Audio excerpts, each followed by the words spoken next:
Hey everybody, Nick here, and today I'm going to show you, well, not exactly how to disassemble and maintain this knife, but I'm going to show you the fact that you cannot actually disassemble and maintain this knife.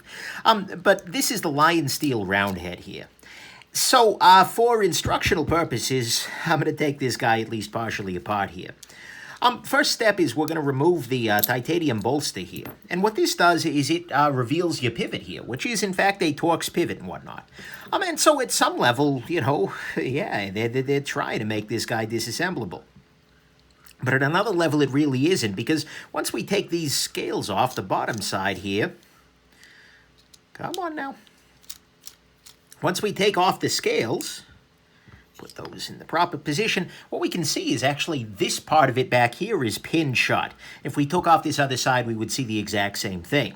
If we take off the back side of this, we would see that the pivot is, well, pretty much in place. What this basically means, though, is that although you could actually, in theory, remove the pivot here, 100%, you could pull the pivot out, and you could probably even push the pivot the rest of the way out, pardon me, and get the blade loose. But the problem is that once you did that, because you cannot unstack the top liner here, you would have to try and force this blade back into position such that you could punch the pivot back through while it's under spring tension. And that's just not going to work so well. And so practically speaking, although this knife can be, you can remove the bolsters, you can remove the, and you can remove the scales on this, you're not actually able to take this apart in the same sense that you are other knives from other options. And so instead, what you're probably going to want to do is something along these lines in terms of maintenance. This guy is coming to me from a buddy of mine, Bill, I believe. I hope that's correct.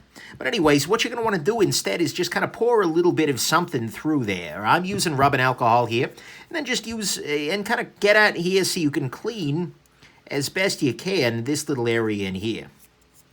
And that'll help to degunk and decrud, I suppose, this little inner portion of the knife here, because you can get to all of the other portions except this one by doing this route.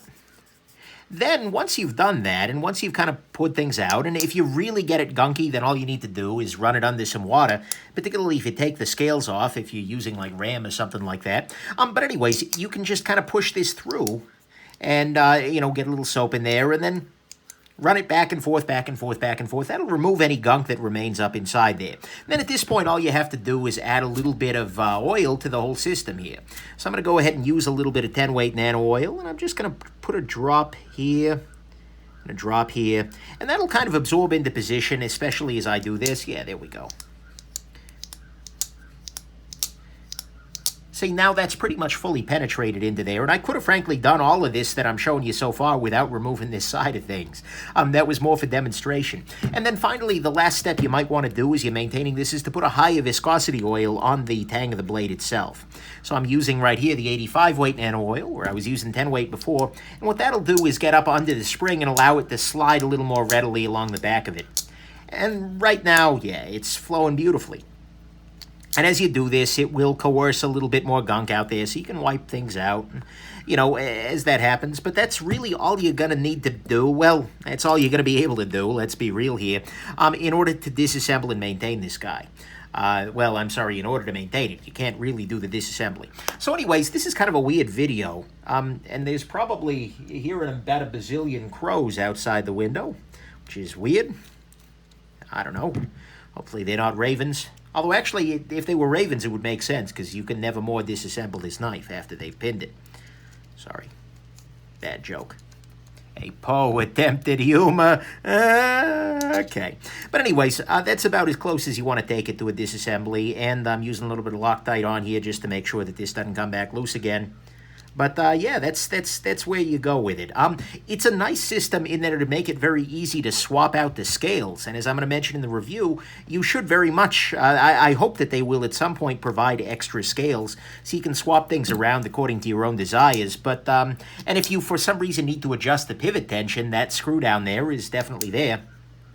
But for the most part, this isn't going to be a disassemblable knife, so don't purchase it with that in mind. That said, it doesn't need to be. Most slip joints are pinned anyways, and the fact that this one isn't, you know, Maybe annoys me a little bit. For most slip joint people, though, not a problem. So anyways, there you go. Hope this was interesting. Have yourselves an absolutely wonderful rest of your day. Bye now.